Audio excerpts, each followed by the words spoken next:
So, first things first. So, everybody, I'm Will. I'm with the Pursuit Studio, and we are doing an interview for the July issue of the Zine Creativity and Storytelling magazine. And I am here with my good friend, Nikos Cox. And the first thing I want you to do is kind of just introduce yourself and tell us a little bit about Jurni. Yeah, for sure. I am a graphic designer and living in Northern Virginia. Done some work here and there for small contractors, government, stuff like that. But I do have a passion for just other creative outlets. So Jurni is a illustrated children's book. So projects like that, really keep me going because, the day-to-day work in an office, you don't necessarily work on everything you want to work on. And even if you do, you're not necessarily the decision maker. So I love projects like Jurni. It's a story about a young girl who loses her mother at a young age and trying to understand what death is and where her mother is. She decides to become an astronaut because she thinks she's up in space with the stars. So that kind of thing, keeps my imagination running, and I can kind of think like a kid again, in a sense, as opposed to, an adult all the time.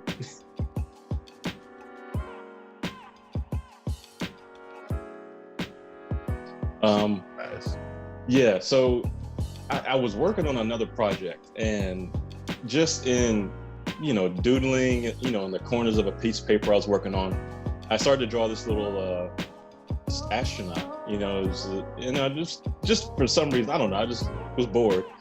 And in that moment, I just started to think about the story, like, okay, who is this astronaut and why is he in space, or why is she in space? And honestly, it started from there. I do have personal experience similar to Jurni, losing people that are close to me, especially in a very immediate way, like in an unexpected way. So I think in that sense, I was able to put my own, emotion and thought into the book. But the genesis of it was really just me sketching on a piece of paper. But I started sketching, I think, okay, what kind of story? Why is this kid in space? The why is always important to me, Yeah.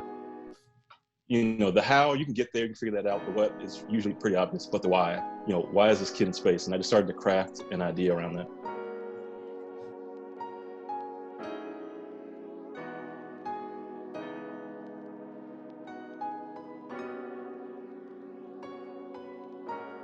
One of the biggest challenges for me, I can't say this about all artists, but being really organized and structured in what I was doing.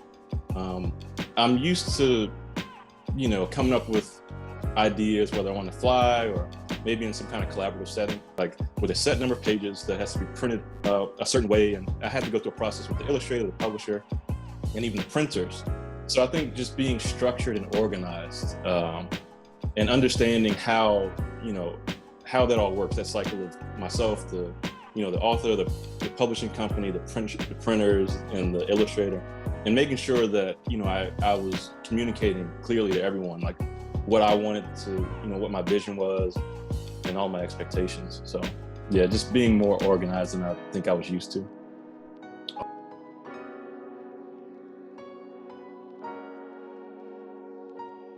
It's kind of funny, when I was making some of those early decisions about who Jurni would be and what she would look like, I intentionally tried to pick a character, that would not necessarily look like the character you might see on the bookshelf. Mm-hmm. Basically, like who do I not see in a story like this? Whether it's because it's related to space or STEM or even grief and loss.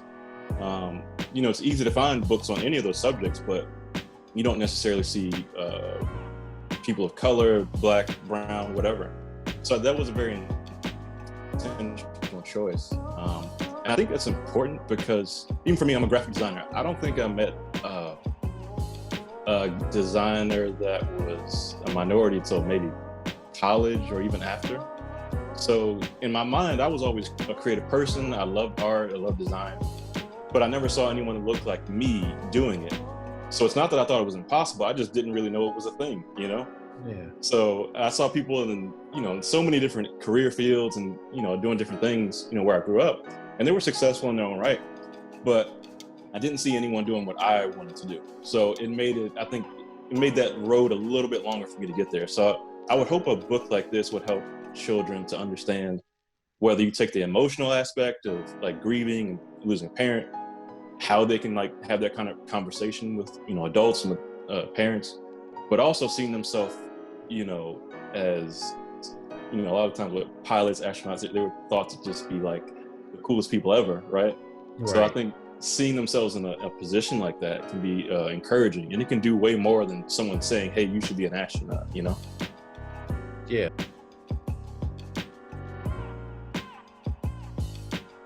I would love to.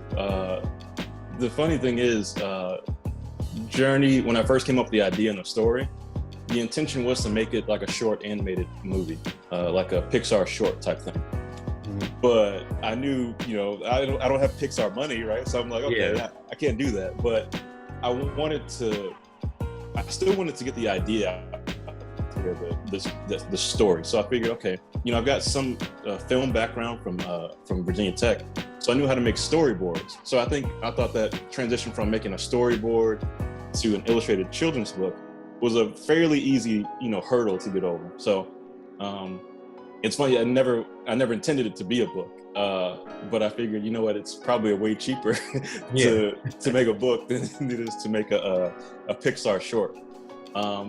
But as far as what's next, I would love to make it an animated series. I mean, I do have some other things, other products like related to the story that I'm working on right now. But as far as the next big step, I would really love to make it a series or just a movie. Yeah.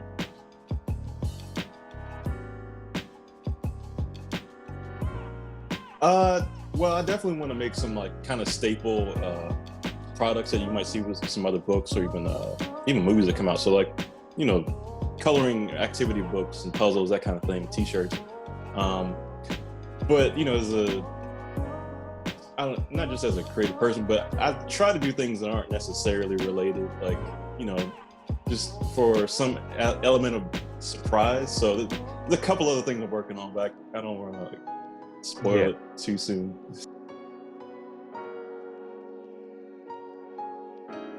Yeah. So as far as like the formal like training and all that, you know, obviously they made us do everything. So writing, directing, lighting, shooting, editing.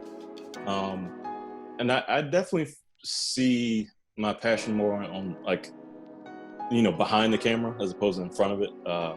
So in terms of like writing, directing, or even editing, I love storytelling.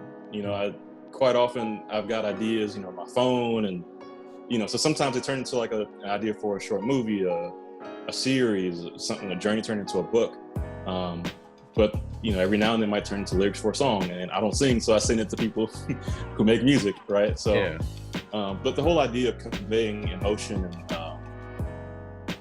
and ideas through words or images, like, I think sometimes it's underrated, you know. Even when we talk about mass media today, so many ideas and concepts are being like kind of drilled into people's heads, whether, you know, good or bad. And I think sometimes it's underrated. You don't realize how much of an impact stories can have on you.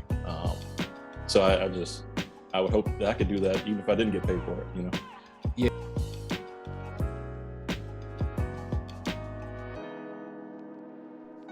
I like a lot of Steven Spielberg stuff. So yeah, the Jurassic Parks, the Mission Impossible movies, Independence Day. I think a lot of those early action movies that kind of made you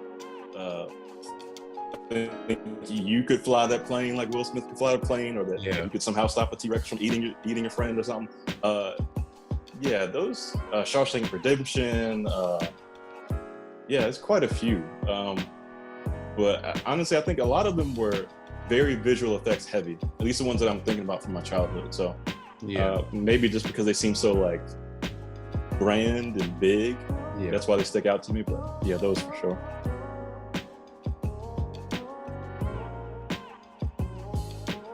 Yes, it's Mascot Books as a publisher. So I try to direct everybody there because you know, just because of the relationship we have and how much they've helped me and worked with me. The Mascot Books, Amazon, Target, Barnes & Noble, Books A Million, And every now and then I see it pop up on another random site like eBay. It's like, how does eBay have a copy of this book?